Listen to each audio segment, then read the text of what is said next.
प्रिय मित्रों, जय श्री कृष्ण। मैं आचार्य डॉक्टर विष्णु कुमार मिश्रा आपका बहुत बहुत स्वागत करता हूं, आपका बहुत बहुत अभिनंदन करता हूं। पर मैं विषय क्रम में आगे बढ़ूं उससे पहले आपसे आग्रह, अगर आपने अभी तक हमारे इस चैनल को सब्सक्राइब नहीं किया है तो प्लीज चैनल को सब्सक्राइब करें, साथ ही नोटिफिकेशन बेल को भी प्रेस कर लें। अगर आप अपनी या अपनों की जन्म कुंडली का बृहद प्रेडिक्शन कराना चाहते हैं, विश्लेषण कराना चाहते हैं, किसी भी किस्म का ज्योतिषीय परामर्श चाहते हैं, तो आप स्क्रीन पर फ्लैश हो रहे हमारे नंबरों पर हमसे संपर्क कर सकते हैं। आज हम इस वीडियो पर इसी विषय पर चर्चा करेंगे कि आप अपनी जन्म कुंडली में धन प्रदायक सफलतादायक ग्रह को कैसे खोजें। अब आपको करना क्या है कि आपको अपनी कुंडली निकालना है और कुंडली में अपनी लग्न कुंडली को निकालना है और अपनी चंद्र कुंडली को देखना है। जन्म कुंडली का यह 9वां भाव है।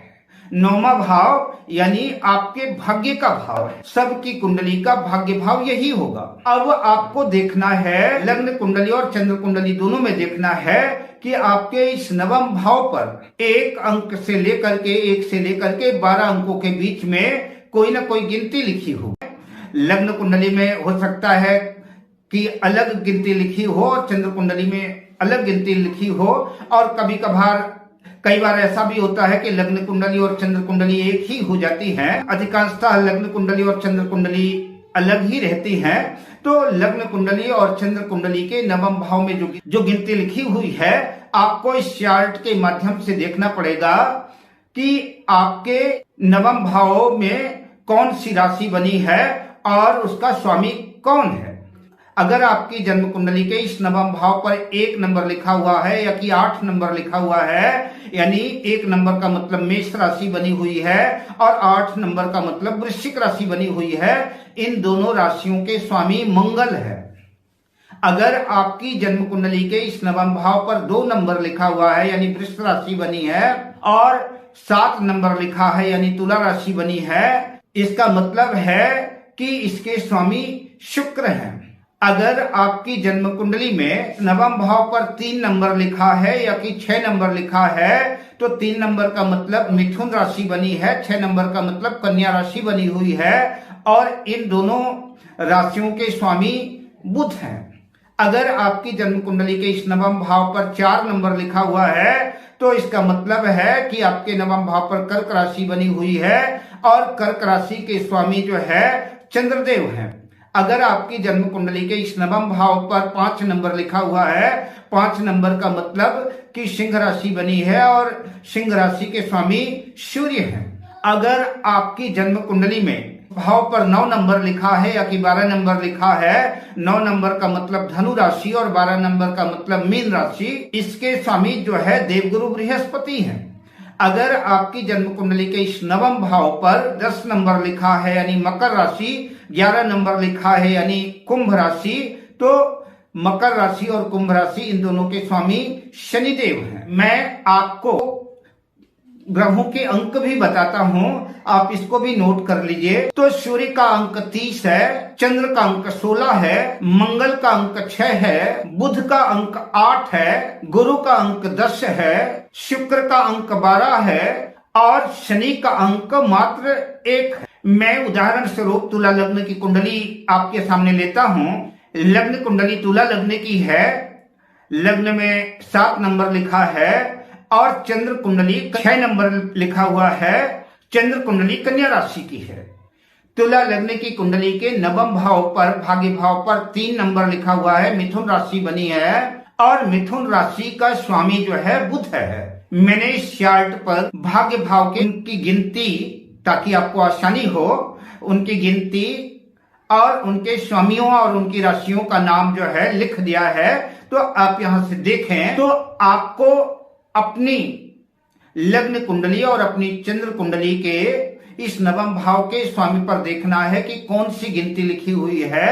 तो आप एक कागज पर लग्न कुंडली के और चंद्र कुंडली के 9वें भाव पर लिखे हुए अंक को लिख लें और इस चार्ट के माध्यम से उस गिनती के आगे, राशियों के आगे उन राशियों के स्वामी ग्रह हैं, उन स्वामी ग्रह को नोट कर लें।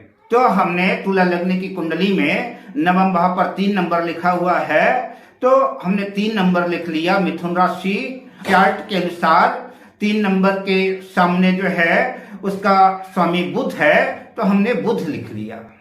अब हम चंद्र कुंडली में देखते हैं, तो चंद्र कुंडली के नवम भाव पर 2 नंबर लिखा हुआ है। 2 नंबर का मतलब वृषभ राशि, तो हमने यहाँ 2 नंबर लिख दिया। अब हम इस चार्ट में देखेंगे तो 2 नंबर के आगे वृषभ राशि का स्वामी जो है शुक्र है, तो हमने यहाँ पर शुक्र लिख लिया।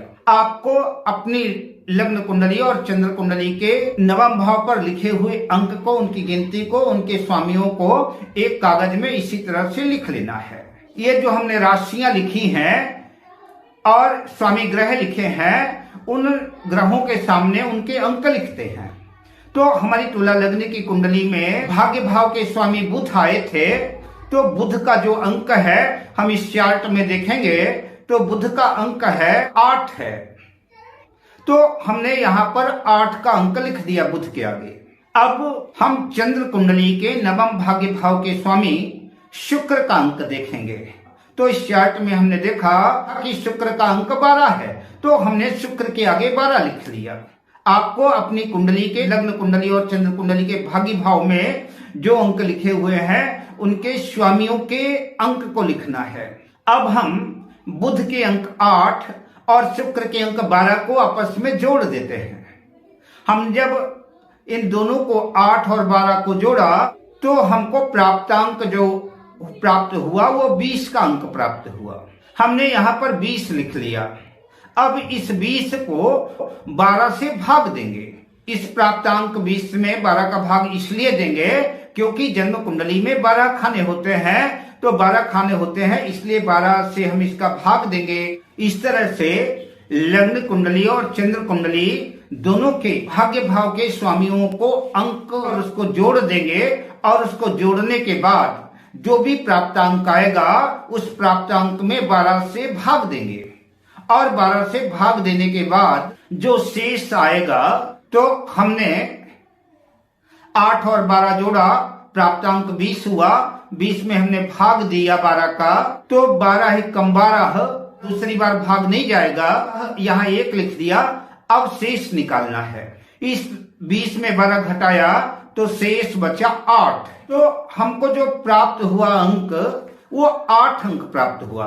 आपकी कुंडली में कोई और अंक आपको प्राप्त हो सकता है। आपको जो अंक प्राप्त हुआ है आपको अपनी चंद्र कुंडली से उस अंक तक, उस भाव तक गिनना है। हमको जो है 8 का अंक प्राप्त हुआ है, इसलिए हम अपनी चंद्र कुंडली से 8 तक गिनेंगे, 8वें भाव तक गिनेंगे। चंद्र कुंडली के पहले भाव लग्न भाव से गिनने पर यह 8वां भाव आया। इस 8वें भाव पर 1 नंबर लिखा हुआ है, यानी मेष राशि बनी हुई है। तो इस तुला लग्न की कुंडली में जो धनदायक ग्रह होगा वो मंगल होगा। हमने अपनी इस तुला लग्न की कुंडली के आधार पर 8वें भाव तक गिना है। आपका शेष हो सकता है कुछ और हो, अतः आप अपनी लग्न कुंडली और चंद्र कुंडली दोनों के अंकों को इस अंक चार्ट में देख करके दोनों के अंकों को जोड़ना है, फिर उस प्राप्तांक पर 12 का भाग देना है, और जो शेष बचे, अगर 0 से 1 शेष बचा है, चंद्र कुंडली का यह पहला भाव ही जो है आपका धनदायक ग्रह होगा। इसमें जो अंक लिखा होगा वही अंक आपके लिए धन प्रदायक होगा, सफलतादायक होगा। अगर शेष 2 बचता है तो इस लग्न से 2 तक गिनेंगे, तो 1 और 2 जन्म कुंडली का यह दूसरा भाव। अब इस भाव में जो अंक लिखा होगा, जो राशि लिखी होगी, वो ग्रह आपके लिए धनदायक, सफलतादायक होगी। 1-2 उदाहरण और दे देते हैं। मान लीजिए कि शेष 10 आया, तो आपको अपनी जन्म कुंडली के इस लग्न से 10वें भाव तक गिनना है। तो उस 10वें भाव पर जो राशि लिखी हुई है, जो गिनती लिखी हुई है, उस राशि का स्वामी ही आपका धन प्रदायक ग्रह होगा, सफलतादायक ग्रह होगा। अब मैं आपसे लेता हूं विदा, शुभकामनाओं के साथ। जय श्री